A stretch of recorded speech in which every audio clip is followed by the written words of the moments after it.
Hello, everyone, and congratulations to the class of 2020, as well as your parents, your teachers, and everyone who helped you get to this day.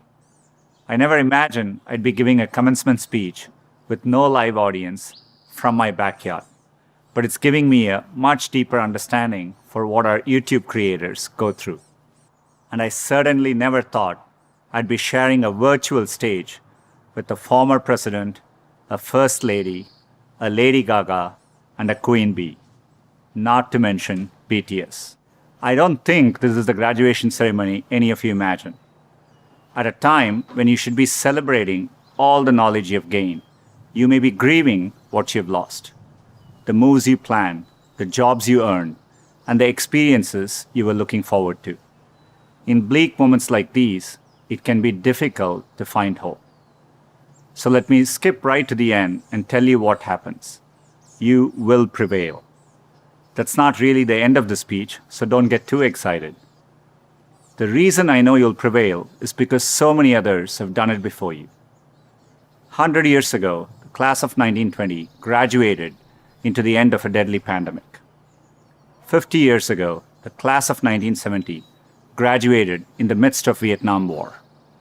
And nearly 20 years ago, the class of 2001 graduated just months before 9/11. There are notable examples like this. They had to overcome new challenges, and in all cases, they prevailed. The long arc of history tells us we have every reason to be hopeful. So, be hopeful. There is an interesting trend I've noticed. It's very conventional for every generation to underestimate the potential of the following one. It's because they don't realize that the progress of one generation becomes the foundational premise for the next. And it takes a new set of people to come along and realize all the possibilities. I grew up without much access to technology. We didn't get our first telephone till I was 10. I didn't have regular access to a computer until I came to America for graduate school. Under television, when we finally got one, only had one channel. So imagine how awestruck I am today to be speaking to you on a platform that has millions of channels. By contrast, you grew up with computers of all shapes and sizes. The ability to ask a computer anything, anywhere, the very thing I've spent my last decade working on, is not amazing to you. That's okay. It doesn't make me feel bad. It makes me hopeful. You may be just as frustrated by my generation's approach to climate change or education. Be impatient. It'll create the progress the world needs. You will make the world better in your own way, even if you don't know exactly how. The important thing is to be open-minded so that you can find what you love. For me, it was technology. The more access my family had to technology, the better our lives got. So when I graduated, I knew I wanted to do something to bring technology to as many others as possible. At the time, I thought I could achieve this by building better semiconductors. I mean, what could be more exciting than that? My father spent the equivalent of a year's salary on my plane ticket to the US so I could attend Stanford. It was my first time ever on a plane. But when I eventually landed in California, things weren't as I had imagined. America was expensive. A phone call back home was more than $2 a minute, and a backpack cost the same as my dad's monthly salary in India.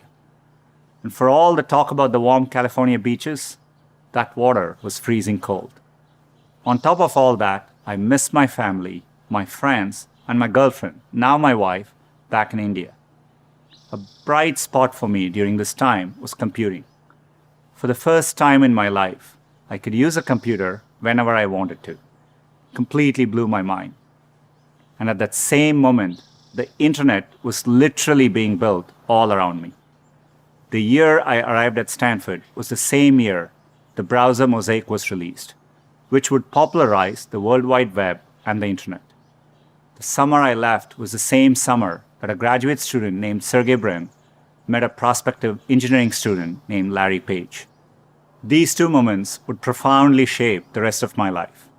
But at the time, I didn't know it. It took me a while to realize that the internet would be the single best way to make technology accessible to more people. And as soon as I did, I changed course and decided to pursue my dreams at Google. Inspired by the wonder that first browser created in me, I led the effort to launch one called Chrome in 2009 and drove the effort to help Google develop affordable laptops and phones so that a student growing up in any neighborhood or village in any part of the world could have the same access to information as all of you.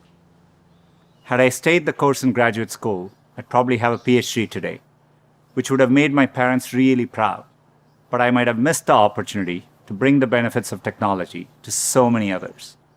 And I certainly wouldn't be standing here speaking to you as Google's CEO. Believe me when I say I saw none of this coming when I first touched down in the state of California 27 years ago.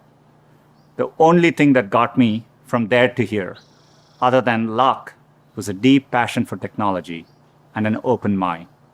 So take the time to find the thing that excites you more than anything else in the world, not the thing your parents want you to do, or the thing that all your friends are doing, or that society expects of you. I know you're getting a lot of advice today, so let me leave you with mine. Be open, be impatient, be hopeful. If you can do that, history will remember the class of 2020, not for what you lost, but for what you changed. You have the chance to change everything. I'm optimistic you will. Thank you.